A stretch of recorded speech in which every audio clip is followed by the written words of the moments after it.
If you love hurricanes, daiquiris, and, well, any rum cocktail, listen up. Captain Morgan's about to shake things up like never before.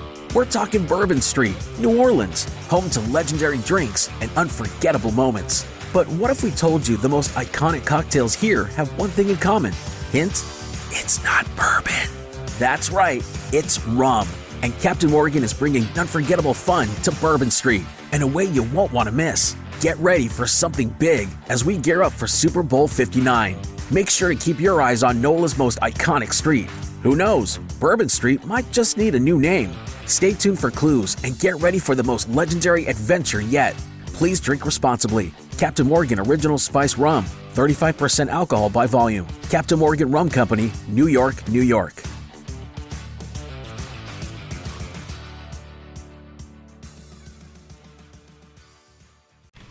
Home of Reese on the radio. WAC FM. All right, ladies, buckle up. It's showtime.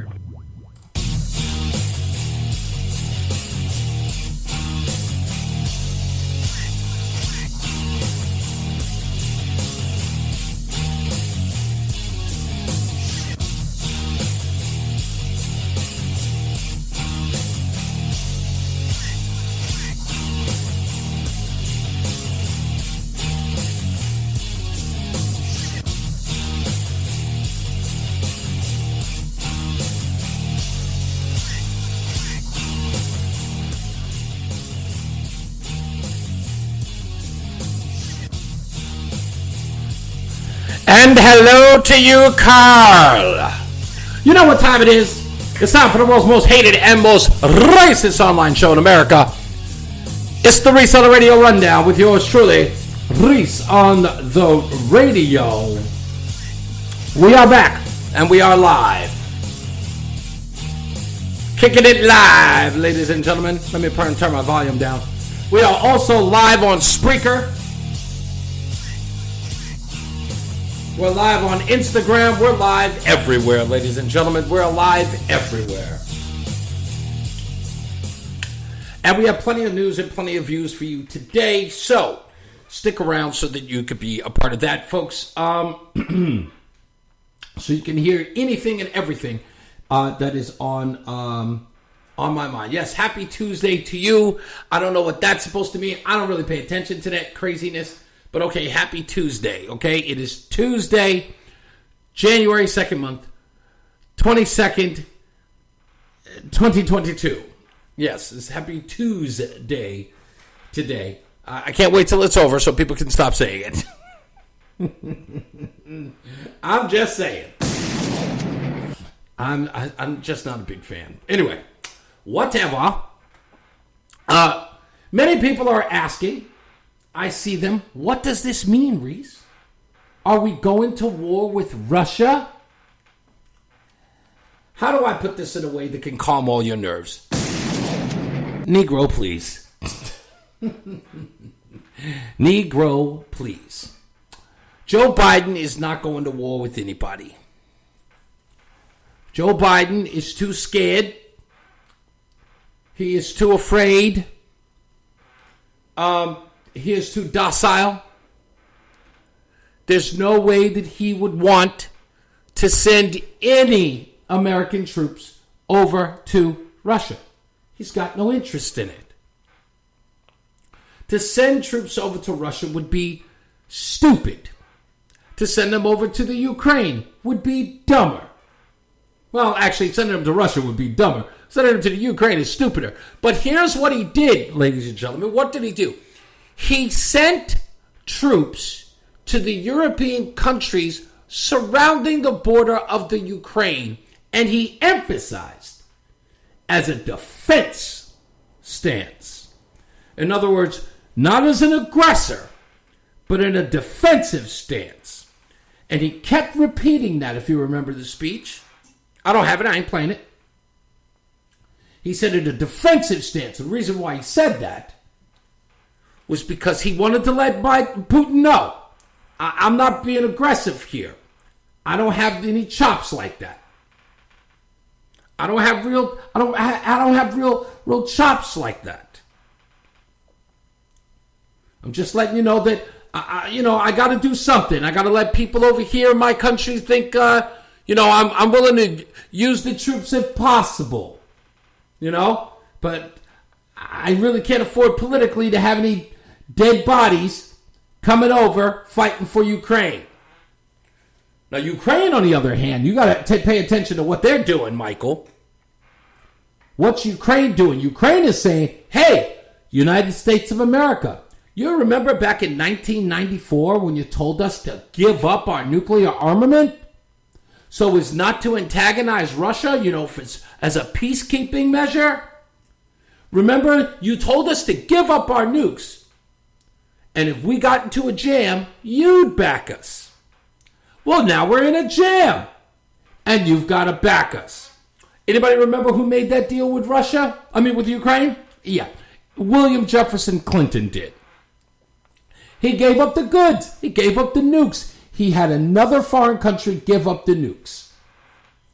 So, not to provoke Russia. As a means to, keep the peace. This happens over and over again with weak-ass U.S. presidents, usually Democrats, telling our allies, people will back up, give up a little something to the oligarch. Give up a little something to the brutal dictator. Give up a little something, as a good faith measure. And that's exactly what happened here.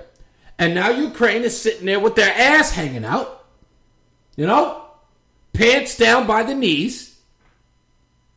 And Vladimir Putin, what does he do? He says, send in troops. We're going to send in troops as peacekeepers. Yes. We're going to send them in. It's not an invasion if they're peacekeepers. Yes, but make sure you bring blood and armament as well, just in case Ukrainians get silly. We have to defend ourselves.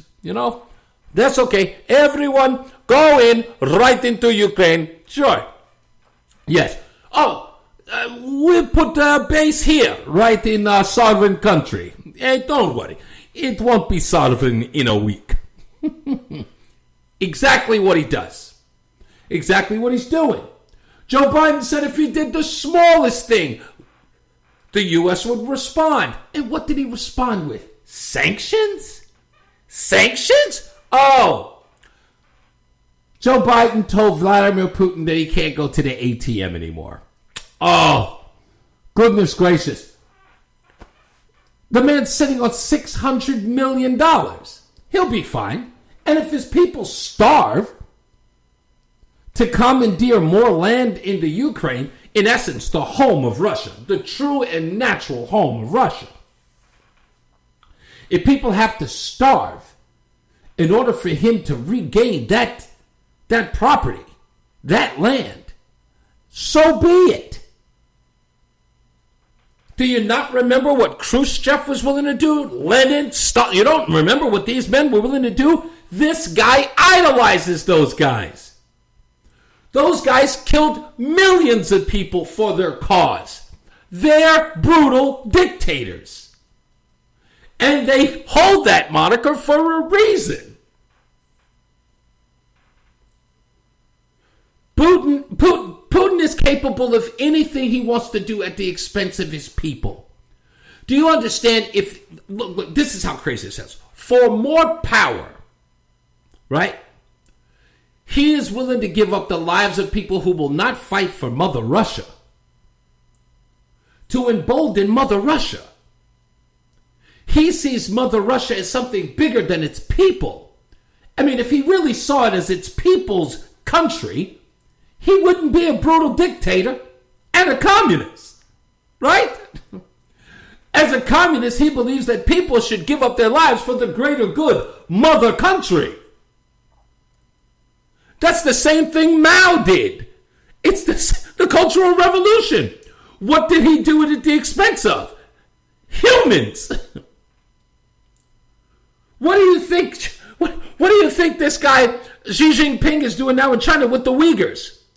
They are Chinese people who are Muslim. What is he willing to do to those people? There is 1.6 billion people in China, many of which live in poverty. You think he's not willing to give up their lives for the sake of Mother China? You're goddamn right. That's what brutal dictators do. You think you're going to negotiate with this guy? The sanctions mean nothing.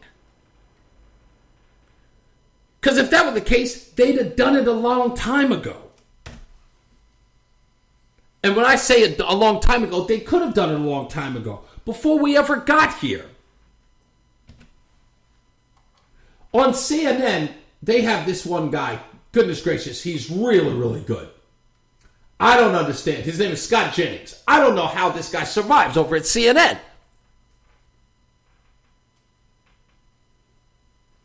But he said this to the all-Democrat panel over at CNN talking about sanctions on Vladimir Putin. You have a Republican Party which historically, largely, almost entirely, has been about pushing back on Russian aggression. And now you have some pretty loud voices in the... If you love hurricanes, daiquiris, and, well, any rum cocktail, listen up. Captain Morgan's about to shake things up like never before. We're talking Bourbon Street, New Orleans, home to legendary drinks and unforgettable moments. But what if we told you the most iconic cocktails here have one thing in common? Hint, it's not bourbon. That's right, it's rum. And Captain Morgan is bringing unforgettable fun to Bourbon Street in a way you won't want to miss. Get ready for something big as we gear up for Super Bowl 59. Make sure to keep your eyes on NOLA's most iconic street. Who knows, Bourbon Street might just need a new name. Stay tuned for clues and get ready for the most legendary adventure yet. Please drink responsibly. Captain Morgan Original Spice Rum, 35% alcohol by volume. Captain Morgan Rum Company, New York, New York.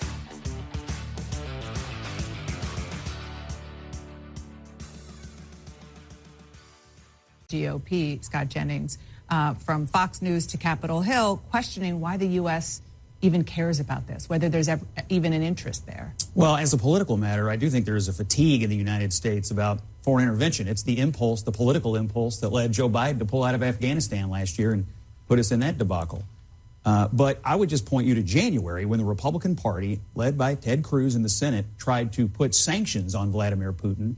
And Joe Biden and the Democrats led a filibuster, a Jim Crow filibuster, their words, not mine, against these sanctions. There's 55 votes in the Senate. Now, I'm kind of with Zelensky. Sanctions after they take over, it doesn't help me. Sanctions in January might have helped, and it was Biden and the Democrats. So for all the voices that are out there that you talk about, it was the Republican Party that tried to put Putin in his place in January, and Biden stopped. And if I could, I'll just say... Yeah, again. And they wanted nothing to do with it. But remember, they had been warning us for the longest that Vladimir Putin was up to no good. It was Joe Biden that told us that Vladimir Putin wanted Donald Trump to be the president of the United States. Not Joe Biden, because Joe Biden was going to be stern. Joe Biden was going to tell him what for. Don't I have that? I'm almost certain I have that audio. No, sorry. All right. Forgive me, I got to find this. Extra. I got a whole bunch of other audio here. But I got to find it because it's... Okay, maybe not. No, I don't have it. Sorry. I had it. But it was Joe Biden saying, yeah, Vladimir Putin doesn't want him to be president of the United States because of how tough he's going to be. Is this it? I think this is it. Hold on. I think I got the audio here. Let me see if this is the audio. Let me see. No, that's not it. Here it is. I have it. I knew I had it. He swore up and down, or at least he tried to convince the American people, I'm your guy. Right? I'm definitely your guy. Here's Joe Biden. Folks, you hear the news. Once again, Putin and the Russians are trying to engage in our elections and decide who the president's going to be. And this time I'm the object of their attention. Because Putin knows if I am president of the United States, his days of tyranny and trying to intimidate the United States and those in Eastern Europe are over. I'm going to stand up to him. He's a bully, just like the president. And I know he doesn't want me to be president, but to tell you what, when I'm president, things are going to change. Mr. Putin, the American people decide their elections, not you. Yeah, so he made all this bold statements like, yeah, when I become president of the United States, Putin's going to know who's boss. And Putin pretty much dragged his ass. Oh, you can't hear it. Could you not hear it? Well, you can't see it because I didn't play it for that. My bad. Forgive me, Carl, if you couldn't hear it. Let me change this. Here, I will put it on that. Let me see this. Here it is. Once again, Putin and the Russians are trying to engage in our elections and decide who the president's going to be. And this time I'm the object of their attention. Because Putin knows if I am president of the United States, his days of tyranny and trying to intimidate the United States and those in Eastern Europe are over. I'm going to stand up to him. He's a bully, just like the president. And I know he doesn't want me to be president, but to tell you what, when I'm president, things are going to change. Mr. Putin, the American people decide their elections, not you. Yeah, so the American people decide their president, not you. Yeah. He swears up and down Vladimir Putin's going to get the what for. Sure he is. Not so much. I was part of a bipartisan delegation to Ukraine. I actually think that Vladimir Putin has effectively united the Congress at the very least around resisting him and his aggression. So what? So what? He's united the Congress. And that means what, genius? So it's not all hope is lost. We can have some bipartisan agreement around this. But there is no consensus. We literally in January had a vote in the U.S. Senate about whether to hold Putin accountable, to put sanctions on this pipeline. And the Democrats stopped it from happening. They stopped it, and they were encouraged to do it by the Biden administration. That's a separate issue. It is not a separate issue. It is one of his most important issues. And Biden waived the sanctions, and then they stopped the sanctions. I think it's actually a shame. Oh, he's about to say it. I think it's a shame that you want to make this a Republican and Democrat issue. It was a Democrat and Republican issue because Republicans tried to put sanctions and Democrats said, no, don't do it. That you're coming on here and putting us as a Democrat-Republican issue, this should be an American response. I agree. I wish the Democrats were willing to stand up to Putin before he invaded. I get it. Yeah, wish they were. But they weren't willing to stand up to him because they're feckless, because they're weak. That's the Democrat Party. Putin is as scared of Biden as Fox News is of CNN. Exactly. That is so true. That's 100% true. Give me a break. So there's no chance that this is going to... And listen, folks, listen. Do you want to get a preview of what a war is going to look like between Ukraine and Russia? Do you want to get a preview? I have a preview of that war between the Ukraine and Russia.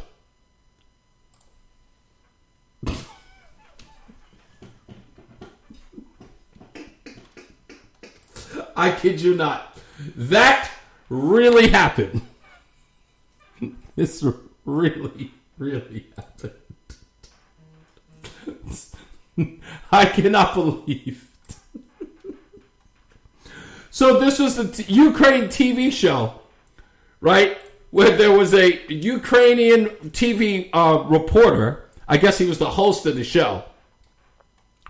And a Russian politician who were in the middle of a conversation on the show. And this actually happened. A real fight between a Russian and a Ukraine. Hey, Jeff, how are you?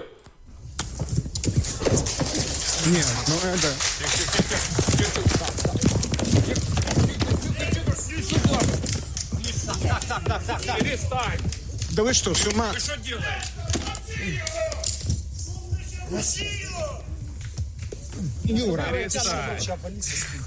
Юра. Юра.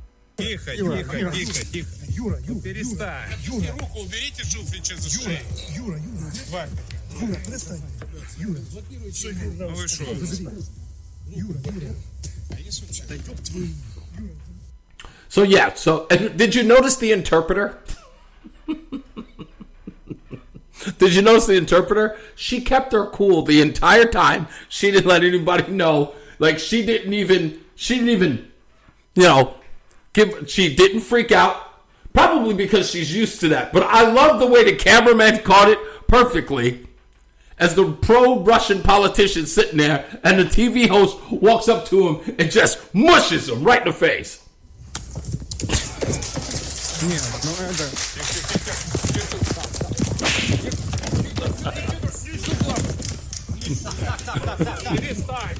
Да вы что, с ума?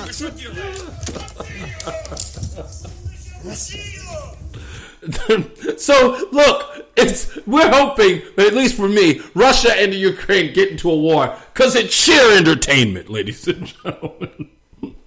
Jeff says she's probably used to it. She probably is. She's probably 100% used to it. Old Russian men, they were probably sitting up there drunk, probably had a few vodkas before the telecast. They sitting there, hey, what did you say about Mother Russia? Did you say some slick shit about Mother Russia?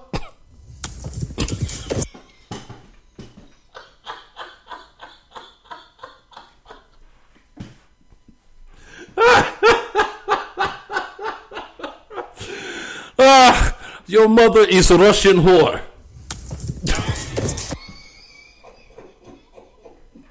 I'm sorry.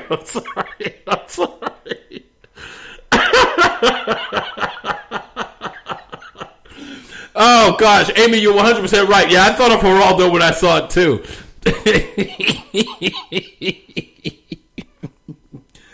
Your mother wears comeback boots. Why am I laughing at this?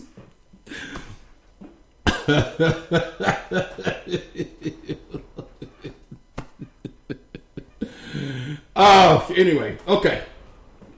So let me move on because I'll be doing that all day. So, what's this? Okay, hey, did you the old squish face? Did you check back? Listen, folks, I don't care what anybody says. Go back to the last 4 years with the parades and the big giant babies, the inflatable babies that were all over the country when Donald Trump became president of the United States. People were cheering on all of that nonsense. And I watched it. I would be pissed off, but there was nothing I could do about it. People have the right to do it. But now there are people who are outlandishly upset about the Let's Go Brandon thing. People are really angry at the Let's Go Brandon thing. But I think it's gone a little bit too far when you get on live television and you have to express your dismay for the President of the United States in this way. This is not, I promise you, I'm not cheering this on, but just to let you know, there's a lot of people, even those who supported Joe Biden, who feel this way. How about this gentleman right here? Right here. My friend, how are you this morning? I'm doing good. What are you going to sign on that finish line? What do you think I'm going to sign? I'm going to sign fuck Joe Biden. Oh, no. We're not doing that. Sorry about that. That was live. That's the risk we have here when we broadcast live from the track. Let's see if we can find a family here. I love the American flag shirt. What are you going to sign on the checkered line? I just did. Would you like to see what I wrote? Well, just tell me. Is it clean? It's not clean. We'll pass. I will pass. Well, happy birthday, Michelle, maybe. Yeah, so again, the F Joe Biden thing, that's what you got to get used to, folks. It's not our fault. But you know what? For good measure, I think it's only right.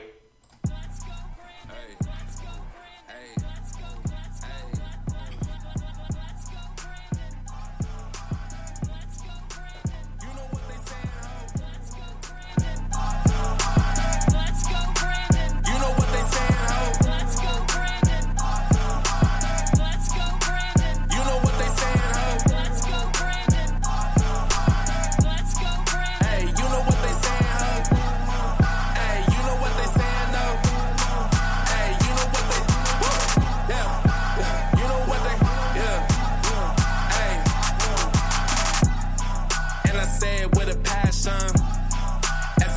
having to ask them. Don't nobody like his ass, huh? Tried to cover up and tell the people, go Brandon. But we know what they saying, though. You can hear the chant in every post. Don't nobody want this commie cause we not in China. Everybody hated Trump and now they out to catch a body. That's what they get for treating us like we in Squid Games. Green light, mandate, like he's insane. These times people waking up to everything. Go Brandon, but we all know what the saying mean. Let's go Brandon. Let's go Brandon. You know what they saying, ho? You know what they saying, ho? So you can be mad all day. I think more people are just upset because the Joe Biden thing is a little funnier. That's just what it is. How about this gentleman right here? Right here. My friend, how are you this morning? I'm doing good. What are you going to sign on that finish line? What do you think I'm going to sign? I'm going to sign fuck Joe Biden. Oh, no. We're not doing that. Sorry about that. That was live. No, we're not doing that. Who's crying about let's go Brandon? Heaven knows I'm not. Well, look, Keone, probably not you, but a lot of people don't. They're really offended by it. You didn't hear this story, but this story is so true. There's a woman flying on an airline, I believe it's Southwest. It's either Southwest or Continental. For the life of it's escaping me right now. But she's flying on a plane, and the pilot comes over the loudspeaker, as pilots do, talking about where they're flying, what the temperature is going to be like when you get there, what altitude they'll be flying at, how long the flight's going to be. And the reporter from the Associated Press believes that she hears the pilot say, let's go Brandon, at the end of it. Now, here's where it gets so insane, okay? It's not the fact that she wrote about this and tweeted about this, okay, while she is about to go on the plane. But she rushed the pilot at the freaking cab of the plane. She came in and knocked on the cab of the plane to get a comment and to find out the pilot's name. And the flight attendants, or as I like to call them, waitresses in the sky, tried to get her away from the door, the cockpit door, because she looked like a terrorist trying to get to the plane. Just because of the guy saying for what she thought he said was, let's go Brandon. Then people proceeded to try to find out what plane she was on and who the pilot was to get him fired. Because he said, let's go Brandon, not F. Joe Biden. Let's go Brandon. He said what would be considered the safe for work version of F. Joe Biden, and she wanted to get him fired. So there are people out there who are, again, trying to turn this into, like, literal, they want to make it suicide. You get canceled for saying it. So again, it usually doesn't work. With the more that you protest it, more people are saying it. And at NASCAR, you can forget about it. NASCAR is where the whole thing started, so to speak. And what do you think the response was going to be? People running around saying F. Joe Biden, as it were. Folks, I got to talk about this. I'm going to get to the end of the show on this subject, but I've got two things about the NBA that I thought was interesting. One of them was a referee by the name of Ken Maurer. Now, if you're an NBA fan, you know who Ken Maurer is. He is a senior referee at the NBA. And he was on with Jason Whitlock on his podcast talking about what it was like inside the bubble, and in particular, in telling stories about his life and times with the NBA, he talked about recent history when the NBA was adopting the Black Lives Matter moniker. So right around the time when the NBA was doing its social justice warrior nonsense, they did a conference call with employees of the NBA and the referees. It was a conference call on Zoom with about 150 people, as I said, titled simply Black Lives Matter. Ken Maurer talked to Jason Whitlock about what took place in that conference call. The NBA's political move promote unity or division within referees? Division. And they won't like that I said that, and referees will not admit that. There was a call, I can't remember if it was before or right after Black Lives Matter, I can't remember, but I mean after George Floyd? After the bubble. Oh. We had a conference call, and it was the entire NBA staff, some people from management, some people from the G League, some people from whatever, supervisor. I don't know, there was probably over 150 people on it, whatever.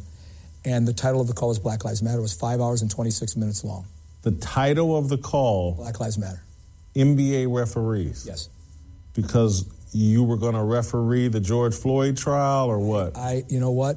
I don't know what playing a critical role. I don't know what precipitated the call. All I know is it was one of the worst experiences I had ever experienced as a professional referee, because when one or two white referees tried to say something that was very, one man said, "Gentlemen, I'm with you. I understand your situation. I don't understand your plight because I'm not black, but I've been with you for 30 years, 40 years. I understand, please. However, you can't possibly think what's going on with the rioting and looting in Minneapolis is right." People just blew up on him. I mean, literally blew up. I mean, 3 or 4 or 5 people, I thought they were in their homes, it was on a Zoom, were probably going through this and just berating this man for his... Because he said rioting can't be defended. You can't possibly tell me that you agree with the rioting and the looting that's taken place in Minneapolis. I recorded the call. So I mean, it's, you can listen to it for yourself. And they just boom.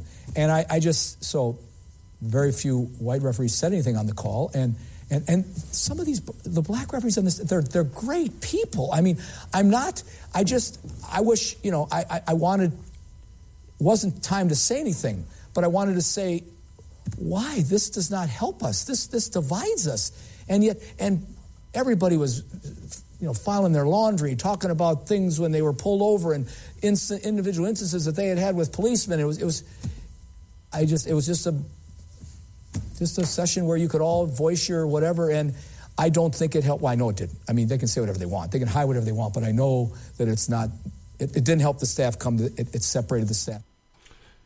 And it's an interesting point that he's making here, because he doesn't do it with any malice. He did record it, and it didn't bring anybody together, clearly. The reason why I brought this up is because I posted something earlier today on Facebook, and I said, if your fight to end racism only breeds more racism, and I'm paraphrasing here, but if your fight to end racism only breeds more racism, you're doing it wrong.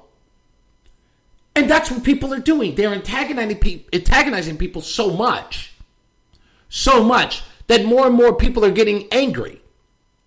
Because again, remember what you're doing. You have one person who says, I love everybody. I love you. I don't care where you come from, what your skin color is. I love you. I respect you. You're a friend of mine. Or I don't have any malice towards anyone. I just try to be a good person. And then your response to that is your ignorance to my struggle makes you a white supremacist. Right? You being a colorblind person, right? You don't see color? Well, that makes you a white supremacist too. You don't believe in systemic racism because you are not systemically racist. That makes you a racist. After a while, I just know people. Can you imagine every day somebody belaboring the idea that you are something that you are not? Imagine that. You're a racist, even when you're not. Because you don't do something, because you don't say something, because you aren't acknowledging of something. You're an automatic racist. Imagine somebody badgering you all day, every day with that. Do you think that's going to engender goodwill from that person? Do you think that's how it works? Is that how you get people closer to you? That's how you bring people over to the table? Is that how you get people reaching across the aisle? Hell no. It's never worked that way. Never. On anything. On anything. You take racism out of the equation. You use anything. Have a conversation with your wife about who does the dishes. Right? You feel she doesn't do the dishes enough. Or she feels you don't do the dishes enough. And imagine her argument on you doing the dishes is about how mean and angry and pathetic you are, and how you think a woman's job is to work in the kitchen and be barefoot and pregnant and to be subservient, and you don't have any respect for women, and women are beneath you. You think because you're a guy, you have a penis, that you believed in the patriarchy and paternal instincts be damned, and motherhood is a joke. And she starts making all these claims about you, and you just sit up there saying to her, no, none of that is true. I don't believe those things. And she refuses to relent. She just says, nope, because of your stance on the dishes, that's exactly who you are. You believe that women should do all the clean, and you would say, you know what? I can't talk to you. You are stubborn. Imagine that. Any subject in the world, you wouldn't deal with anybody in that fashion. You wouldn't. Not if you want them to see your point of view. Not if you want them to see your point of view. And so when you see these white people who are sitting there going, yo, I'm fed up. I said this yesterday with the kids in school. What do you think is happening to kids in high school when they're told every day that by virtue of their skin color, they're racist? Not a problem, miss. I'm going to spray up the... Black people are sensitive to the letters KKK? Where did they get a load of this? That's what kids do. They're not the smartest people in the world. They're impulsive. You better find a different approach.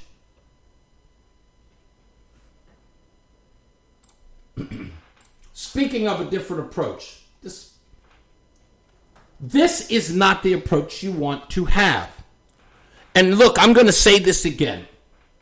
And Jeff, I hope you're still here for this one. This is not the approach that you should have. The black people over at MSNBC, even though there is a check with a white man's name on it,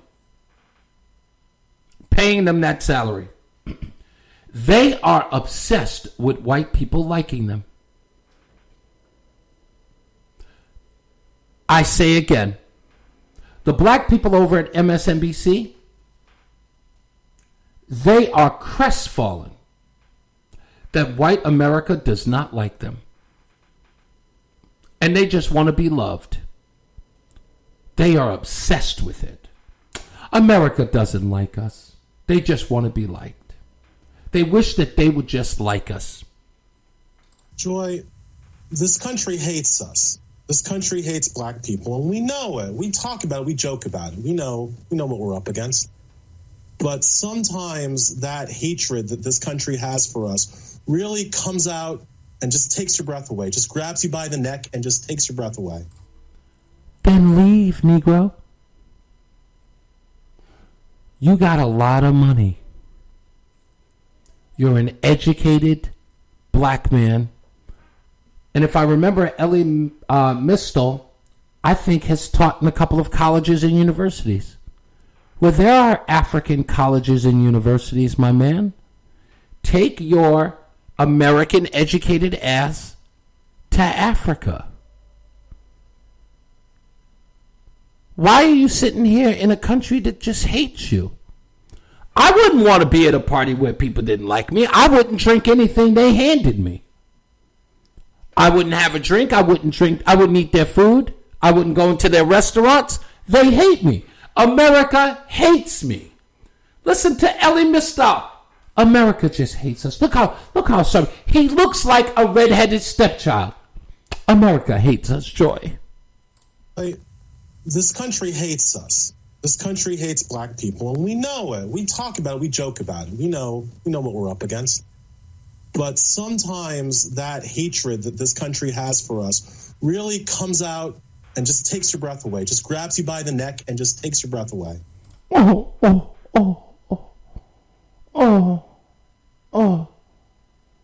America hates us. Yes, exactly, Amy. America hates them so much they pay them. They pay him to say that America hates us. They would never turn down that American hateful money, that blood money. They would never turn that ish down at all. They love that American blood money. Anyway, I just had to play that. I was going to play more of it, but it isn't worth it. This is what I need to play. Folks, bear with me here. I am starting to crack the code on the alleged monolith of the black community. I'm not there yet, but let's just say, like that guy at in the heist movie who's on the safe cracker. You know, when he's getting the numbers, he's got his ear to the thing.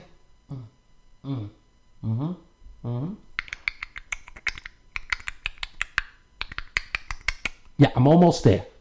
I'm almost cracking the code. I'm going to open up that safe and I'm going to expose it. Now, I've heard this term in the past, but I never really paid attention to it. And I want to thank former NBA player J.R. Smith,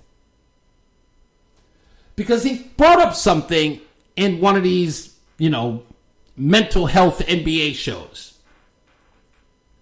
And he talks about Afro-centric thought processes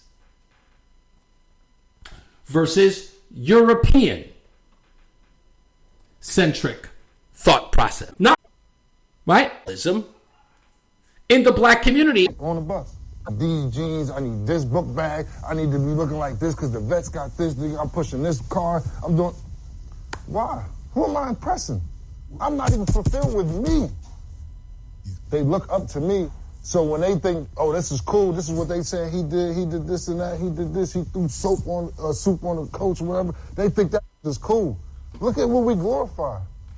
Strip club, getting high, setting people up, killing people. Like, look at what we glorify. And they put millions and millions of dollars into this. Record labels put billions of dollars into this and sell. And we still get raped off of entertainment. I just don't understand it. But that's, I don't know. That's supposed to be what we're expecting for the rest of us.